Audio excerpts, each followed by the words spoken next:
ప్రియమైన దేవుని బిడ్డలారా, దేవుని వాక్యముల నుండి the God of the Bible అనే శీర్షికలో యాకోబు యొక్క ఇరువురు భార్యలు, వారి ఇద్దరు దాసీలు, వారి ద్వారా దేవుడు యాకోబుకు ఇచ్చిన 13 మంది సంతానం, యాకోబు మామ లాబాను ఇంట యాకోబుకు దేవుడు ఎలా తోడున్నాడు, ఈ విషయాలు మీ ముందుంచుతున్నాను. ద సైలెంట్ కండిషన్స్, దేవుడు ఏ విధంగా యాకోబు యొక్క జీవితంలో 21 ఏళ్లలో తాను ఇచ్చిన వాగ్దానం చొప్పున నెరవేర్పుకు వెళ్ళాడు,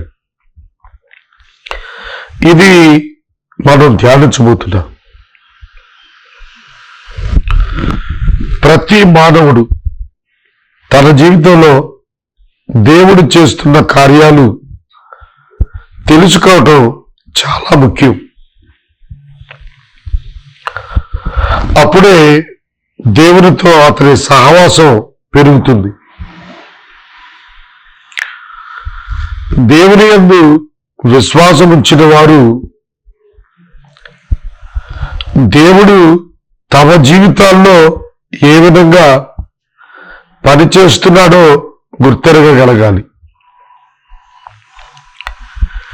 యాకోబు భార్యలు, వారి దాసీలు, యాకోబు మామ మరియు యాకోబు కూడా దేవుని యొక్క కార్యాలు చాలా స్పష్టంగా తెలుసుకోగలిగారు.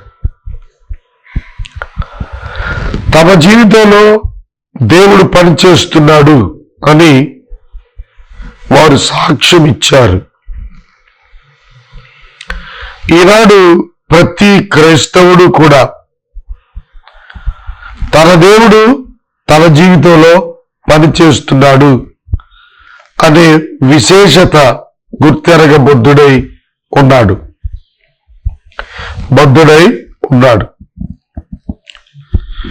యాకోబు రాహేలును మొదట ప్రేమించాడు.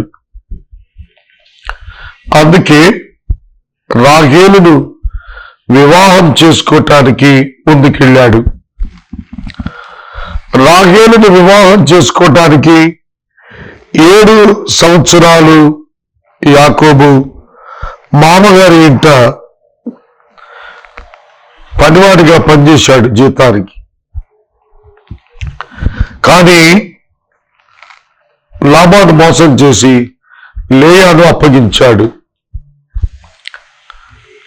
దేవుడు లేయాను యాకోబులకు మొదటి భార్యగా, పెద్ద భార్యగా ఇచ్చినప్పుడు యాకోబు హర్ట్ అయ్యాడు. ఎందుకు నేను చెబుతాను, జాగ్రత్తగా వినండి. 7 సంవత్సరాలు మనసులో రాహేలును పెట్టుకొని రాహేలును పొందటానికి చేసిన 7 సంవత్సరాల పనికాలం కృషి ఫలితం మోసగించబడి యాకోబు లేయా ఇవ్వబట్టం గుర్తించాడు. 7 సంవత్సరాలు అయినాక యాకోబు మామగారిని అడిగాడు, అయ్యా 7 ఏళ్ళు పూర్తయింది, రాహేలు నిమ్మని. యాకోబును లాబాను మోసం చేశాడు. లేయాను తీసుకొచ్చి అప్పచెప్పాడు. అక్కడ లేయా మౌనముగా ఉండక యాకోబుతో మాట్లాడి నిజం చెప్పుంటే యాకోబు లేయాతో వెళ్ళేవాడు కాదు. ఉదయాన్నే చూచినప్పుడు లేయాను చూచి డిస్టర్బ్ అయ్యాడు యాకోబు. లేయా మాట్లాడలేదు కనుక ఇది సంభవించటానికి అవకాశం కలిగింది. అందుకే లేయాను యాకోబు ద్వేషించాడు. దేవుడు యాకోబుకు సంతానం ఇస్తానన్నప్పుడు యాకోబు జీవితంలో ఏం జరుగుతుందో దేవుడికి తెలుసు. యాకోబు లేయా చేత 6 కుమారులను సంపాదించుకున్నాడు. లేయా యొక్క దాసి అయిన జిల్ఫా ద్వారా 2 కుమారులు. 12 మంది యాకోబు కుమారులలో 8 మంది లేయా జిల్ఫాల ద్వారానే వచ్చారు. లేయా దేవుడి ప్రణాళికలో ఉన్నది. రాహేలు యాకోబు చేత అమితంగా ప్రేమించబడింది, లేయా ద్వేషించబడింది. కానీ ఇశ్రాయేలీయులను ఐగుప్తు నుంచి విమోచించిన మోషే మూలపుత్రుడైన లేవి, యేసుక్రీస్తు ప్రభువును ఈ లోకానికి అందించిన యోధా గోత్రం, ఈ 2 లేయా నుండి వచ్చినవే. యాకోబు లేయాకు కలిగిన 3వ 4వ కుమారులు లేవి, యోధా. కనుక దేవుని ఏర్పాటులో లేయా యాకోబునకు భార్య అవుతుంది. ఇది యాకోబు చివరన గ్రహించాడు.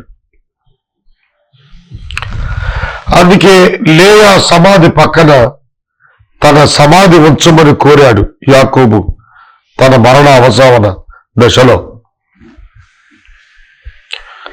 సోదరుడా, సోదరి,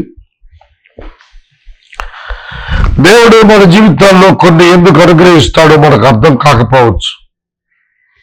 కానీ వాటి పరమార్థం మన జీవితం ముగింపును గాని మనం గ్రహించలేము.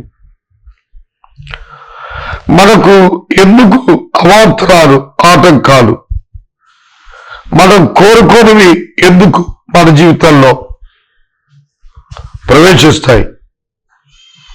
అది దేవుడి చిత్తము అయినప్పుడు దాని యొక్క ప్రభావం మనకి ఎప్పుడు అర్థమవుతుందో తెలిసినా? ఎప్పుడు అర్థమవుతుంది? జీవితం వాటి ఫలాలను పొందినప్పుడే అర్థమవుతుంది. ప్రియమైన దేవుని బిడ్డలారు, లేయా 4 కుమారులను కన్నప్పుడు ఏం మాట్లాడిందో తెలిసినా? 29వ అధ్యాయం 31వ వచనం. లేయా ద్వేషించబడటం యెహోవా చూచాడు, గర్భం తెరిచాడు. కాబట్టి రూబేను పుట్టాడు. రూబేనుకు నామకరణం చేసినప్పుడు యెహోవా నా శ్రమను చూచి ఉన్నాడు, కాబట్టి రూబేను అని పేరు పెట్టింది. నన్ను నా పెనిమిటి ప్రేమిస్తాడు అని అనుకుంది, రూబేను అని పేరు పెట్టింది. యాకోబు ప్రేమించలేదు. యాకోబు 4 కుమారులు పుట్టిన తరువాత కూడా లేయాను ప్రేమించలేదు. ఎంతగా ద్వేషించబడింది. లేయా ద్వేషించబడట యెహోవా చూచాడు. రిజల్ట్, ఆమె గర్భం తెరిచాడు. ఎవరి దేవుడు? మనము ద్వేషించబడినప్పుడు చూచి కనికరించి అద్భుత దీవెన స్వయంగా ఇచ్చే దేవుడు. దేవుడు చూస్తున్నాడు, నీ మొర వింటాడు, నిన్ను గమనిస్తున్నాడు. గొప్ప దేవుడు, ప్రేమ గలవాడు. లేయాకు రెండవ కాన్పులో దేవుడు మరలా రూబేను అనంతరం షిమ్యోనును ఇచ్చాడు. లేయా ద్వేషించబడింది, యాకోబుతో చూచాడు దేవుడు. సంతానము లేయాకు కలిగినప్పుడు రాహేలు ద్వేషించింది. రాహేలు ద్వేషించినప్పుడు యెహోవా విన్నాడు. ఆమె ద్వేషించబడిన కొలది సంతానాన్ని పొందుకుంది. ఒక పక్క ద్వేషం పొందుతున్నా మరొక ప్రక్క కృప పొందుతోంది ఆమె. మనుషులు ద్వేషించినప్పుడు దేవుడు కృప చూపిస్తాడు. God gives prosperity. ప్రియమైన దేవుని బిడ్డలారా, దేవుని యొక్క వాక్యాన్ని మనం చూస్తున్నప్పుడు మన దేవుడు ఎంత గొప్పవాడంటే, మనం ద్వేషించబడుతున్న కొలది మనలను దీవించటం ప్రారంభిస్తాడు. మనపై ప్రజలు అసూయ పడే కొలది మనలను హెచ్చించుట ఎక్కువ చేస్తాడు. ఇద్దరు బిడ్డలు రూబేను, షిమ్యోను పుట్టిన తరువాత లేయా మరలా గర్భవతి ఆయను. నాకు అర్థం కానిది ఒకటి ఉంది. యాకోబు లేయాను ప్రేమించకుండానే లేయాతో సంసారం చేస్తున్నాడు. ట్రాజడీ అనుకుంటాను నేను మ్యారేజ్లో. ఇది భార్యను ప్రేమించకుండా భార్యతో సంసారం చేయటం ఒక బిటర్ ఎక్స్పీరియన్స్ ఆమెకు. ప్రేమించని భర్తకు విధేయురాలై సంసారం చేస్తూ కన్నీటితో ఉంది ఆమె. ఇవాళ నేను అడుగుతున్నాను, ఇటువంటి కుటుంబాలు ఉన్నాయా? జాగ్రత్త. భార్యను ప్రేమించకుండా సంసారం చేసినప్పటికీ ఆమెను గౌరవించాల్సిన స్థితి యాకోబుకు వచ్చింది చివరి దినాల్లో. గ్రహించినప్పుడు యాకోబు తాను ప్రేమించిన రాహేలు కంటే తను ప్రేమించక ద్వేషించిన లేయా చేత దేవుడు తనకు అధిక సంతానం ఇచ్చాడని చివరికి వచ్చి నాకు తెలుసుకోగలిగాడు. సోదరుడా, సోదరి, దేవుని కార్యాలు భిన్నంగా ఉంటాయి. మనం ఆశించినట్టు, మనం ఊహించినట్టు ఉండవు. దేవుడు మనకు మేలు కలగటానికి సమస్తం సమకూర్చి జరిగించినప్పుడు ఆ సమకూర్పులో కొన్ని వ్యతిరేకతలు కూడా జోడించబడతాయి. అయినా వాటిని మనం తట్టుకొని భరించి నిలబడాలి. ఆ శక్తి ప్రభువే ఇస్తారు. లేయాకు 4 కుమారులు పుట్టారు. లేయా ఆశీర్వదించబడింది. కుమారులకు సంతోషము గల తల్లిగా దీవించబడింది. లేయాకు ఆడపిల్ల కూడా పుట్టింది, దీనా. అప్పుడు రాహేలు తన భర్తతో దెబ్బలాడుతోంది. నాకెందుకు పిల్లలు పుడతలేదు, ఈవిడికి ఎందుకు పుడుతున్నారు? యాకోబు అన్నాడు, నేనేమైనా దేవుడా? ప్రతిగా ఉన్నారా? కనుక నువ్వు నా మీద కోపం తెచ్చుకుంటే నేనేం చేయను. ఇద్దరు భార్యలే, కానీ రాహేలుకు బిడ్డలు లేరు. దేవుడు గర్భం మూశాడు. లేయాకు దేవుడు గర్భాన్ని తెరిచాడు. లేయా దీవించబడ్డం చూచి రాహేలు రగిలింది. భర్తతో పోట్లాడి తన సేవకురాలైన బిల్హాను ఇచ్చింది. బిల్హాను ఇచ్చినప్పుడు బిల్హా నఫ్తాలిని అతనికి కనినట్లుగా మనం చూస్తాం. దాడును కనినట్లుగా చూస్తాం. ఈ ఇద్దరిని కన్నప్పుడు రాహేలు చెప్పిన మాటలు దేవుడు నాకు తీర్పు తీర్చాడు. దేవుడు నాకు కనికరించాడు. కృప, దేవుడు కృప విషయమై నేను గెలిచాను. నఫ్తాలి అని పేరు పెట్టుకుంది.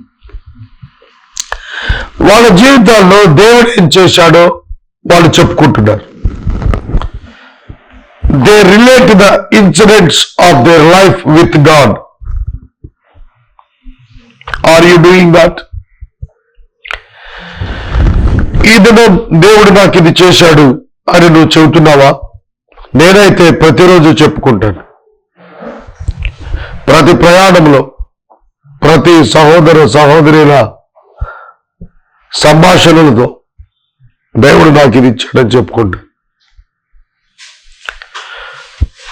సహోదరుడా,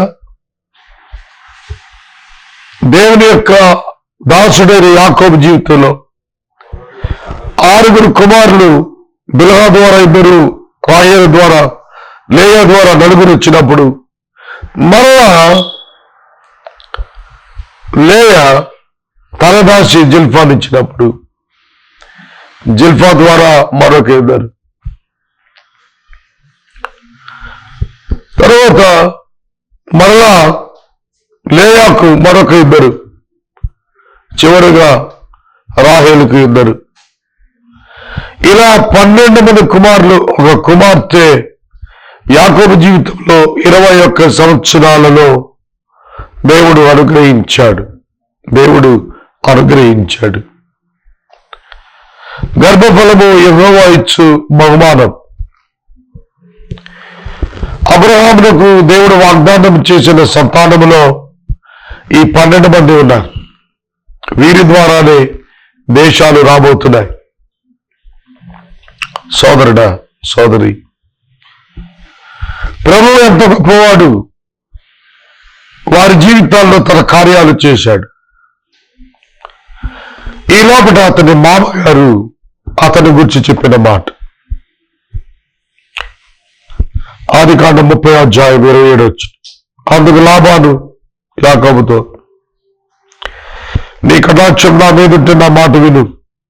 నిన్ను బట్టి యెహోవా నన్ను ఆశీర్వదించాడని శకునము చూచి తెలుసుకున్నాను.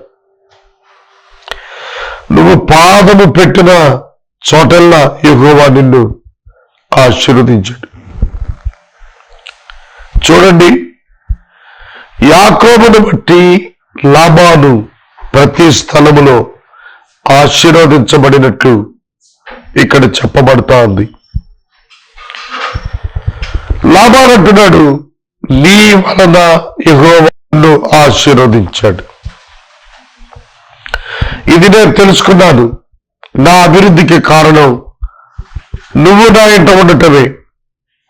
నీకు జీతం ఇస్తాను, నువ్వు నాతో ఉండు అని అడుగుతున్నాను.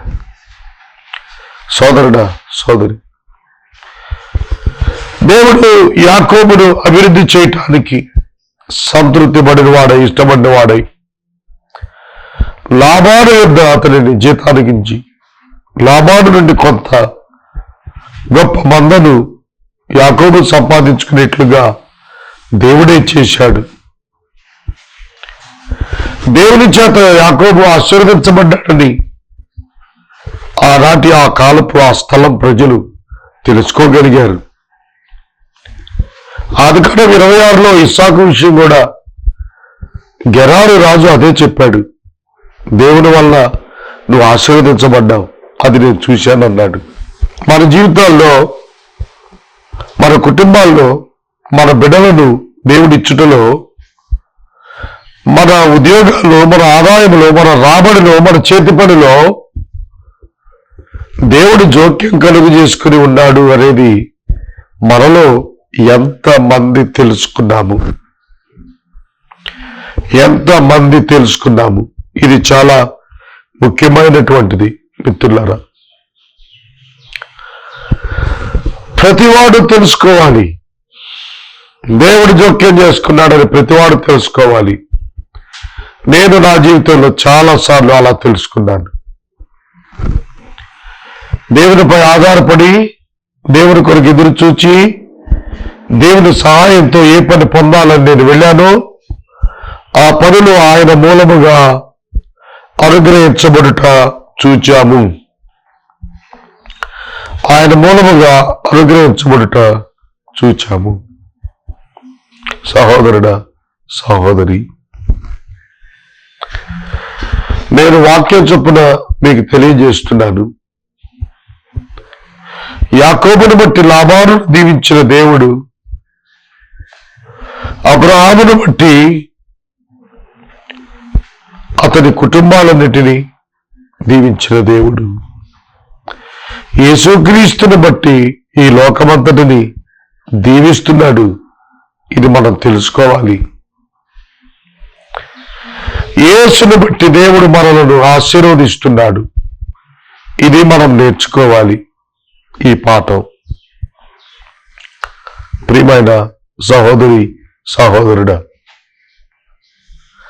యాకోబు యొక్క జీవితంలో, అతని భార్యల జీవితంలో కూడా, వారి బిడ్డల జీవితంలో కూడా దేవుడు ప్రణాళిక కలిగి దాన్ని నెరవేరుస్తున్నాడు. అది వారు తెలుసుకుంటున్నారు. తిరిగి యాకోబు తన దేశానికి వెళ్ళిపోవాలని అనుకున్నప్పుడు కూడా, నా దేవుని యొద్దకు నేను వెళ్ళాలి, నా దేవుడు నాకు తోడై ఉండకపోతే మీ నాన్న నన్ను ఇప్పటికే ఎప్పుడో నశింపజేసేవాడు, 10 మార్లు జీతం మార్చాడు, నా దేవుడు తోడై ఉండి మీ తండ్రి అయిన లాబాను వల్ల నాకు ఏ హాని చెయ్యనీయలేదు. దేవుడు తోడుగా ఉండటం వల్ల లాబాను యాకోబుకు హాని చేయలేకపోయాడు. అప్పుడే కాదు, తర్వాత కూడా హాని చేయలేకపోయాడు. కుమార్తెలను, మనవలను అప్పగించి వెనక్కి వెళ్ళిపోయాడు తప్ప లాబాను ఏమాత్రం యాకోబును సాధించలేకపోయాడు. కారణం దేవుడు. In all the areas of the life of Jacob, యాకోబు యొక్క జీవితాల్లో అన్ని విధాలా కూడా దేవాది దేవుడు సహాయకుడిగా ఉండి నడిపించాడు.